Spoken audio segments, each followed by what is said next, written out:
On May 7, 2025, the shadowy world of advanced military hardware was pierced by the flash of real-world combat. For years, Western planners and defense analysts had speculated about the capabilities of China's premier long-range air-to-air missile, the PL-15. Known through airshow displays, grainy test launch photos, and intelligence assessments, it represented a theoretical threat that appears to have become a battlefield reality. Reports emerged over the India-Pakistan border that the export variant, the PL-15E, had been fired in anger by the Pakistan Air Force.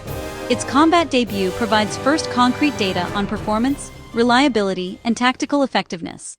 At its core, the PL-15E is a modern, long-range, beyond-visual range air-to-air missile. It is the export version of the PL-15, developed by CASIC for the PLA Air Force. Its function? Destroy enemy aircraft, fighters, bombers, tankers, and AEW&C from far beyond visual range. This lets a fighter engage threats without entering a close-range dogfight. The E designation means it is cleared for international sale. An active electronically scanned array seeker in the nose gives true fire-and-forget capability.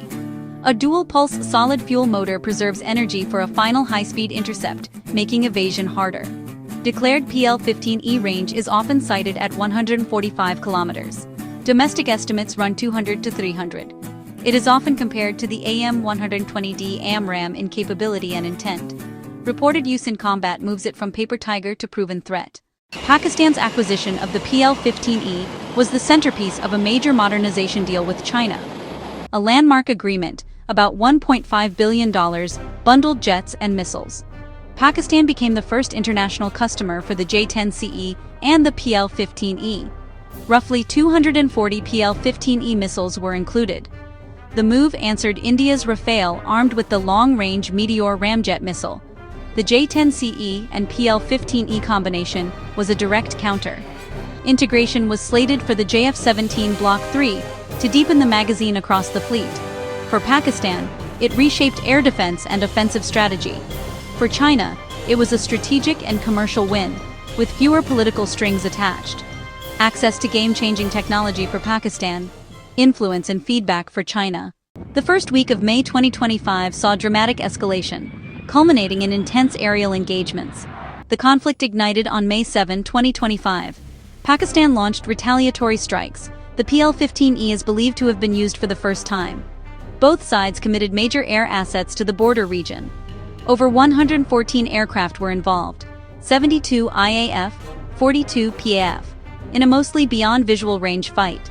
High-intensity maneuvering, electronic warfare, and missile exchanges defined the battle. Both air forces largely stayed in their own airspace, engaging from standoff distances over 100 kilometers. Neither side risked crossing into dense SAM networks. Missiles like the PL-15E and India's Meteor were decisive factors. By May 13, Indian authorities stated PL-15-15E had been used, marking the combat debut. In the aftermath, focus shifted from the skies to the ground as the hunt for evidence began. Photos soon circulated, then newsrooms picked them up. A relatively intact rear section, with control fins and rocket nozzle, was reportedly found in Hoshiarpur, Punjab. Analysts compared design cues and dimensions against known PL-15E imagery and specs. Public reporting said the debris was highly consistent with the Chinese missile. While full forensics require physical inspection, visual evidence suggested a PL-15E had indeed been fired. Indian authorities formally stated Pakistan deployed the PL-15E during the strikes. Debris proves launch, not target or hit. Confirming kills needs different evidence. Nonetheless, PL-15E remnants inside India were the smoking gun confirming battlefield presence. That really sealed the case for many analysts. Section 6. Claims and Counterclaims. The fog of a high-stakes air battle. A thick fog of war formed, bold claims and staunch denials from both sides. Pakistan swiftly declared victory, with claims of multiple Indian aircraft downed. The most startling claim, up to 5 Indian jets, including 3 Rafales. India strongly contested those figures, denying extensive losses. A French intelligence official told CNN at least 1 Rafale might have been brought down. Under investigation. Definitive proof requires wreckage, captured pilot, or clear radar and communications data. A reported M88 engine clip surfaced. Analysts cautioned it remained unverified. governments control access and data, making independent verification difficult. Evidence of PL-15E use is strong. Evidence of specific successes remains contested. Section 7. Performance under pressure, technical realities and limitations. The 145-kilometer figure is theoretical, ideal altitude, speed, head-on, non-maneuvering target. In combat, the no-escape zone is far smaller due to tactics and countermeasures. On JF-17, a smaller nose cone limits radar aperture and initial track range. Analysts suggest effective engagement range may be about 100 to 120 kilometers from JF-17. Larger fighters like J-10CE mitigate that constraint. Modern jammers aim to deceive and confuse missile seekers. ECCM must burn through noise. May 2025 tested kinematics and the PL-15E seeker against IAF defensive EW. Dual pulse adds complexity. Timing the second burn depends on predicting target maneuvers. Agile high-G targets can force premature energy expenditure, potentially defeating the shot. Section 8. The price of power, economic and strategic investments. Per unit costs are undisclosed. Estimates hover around 900,000 to 1.2 million per missile. Order size, support gear, training, and spares all move the needle. Pakistan reportedly bought about 240 missiles, likely approaching $250 million.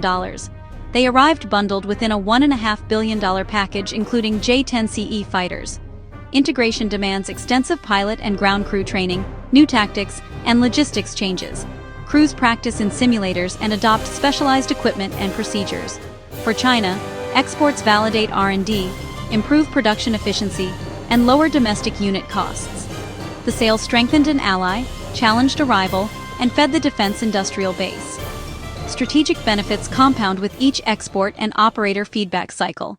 The PL-15E's confirmed combat use is a strategic event that sends ripples across South Asia and beyond.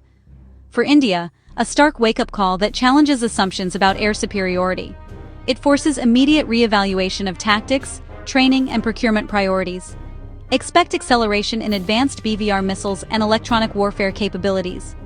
For Beijing, it elevates status as a power broker and top-tier supplier.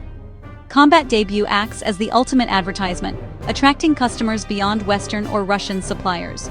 For the US and allies, it's a real-world benchmark to dissect seeker performance and reliability. Standoff engagements, electronic warfare, and sensors gain even greater emphasis. Details remain shrouded, but the strategic calculus for India, Pakistan, and China has changed. The era of Chinese high-end missile proliferation has truly begun.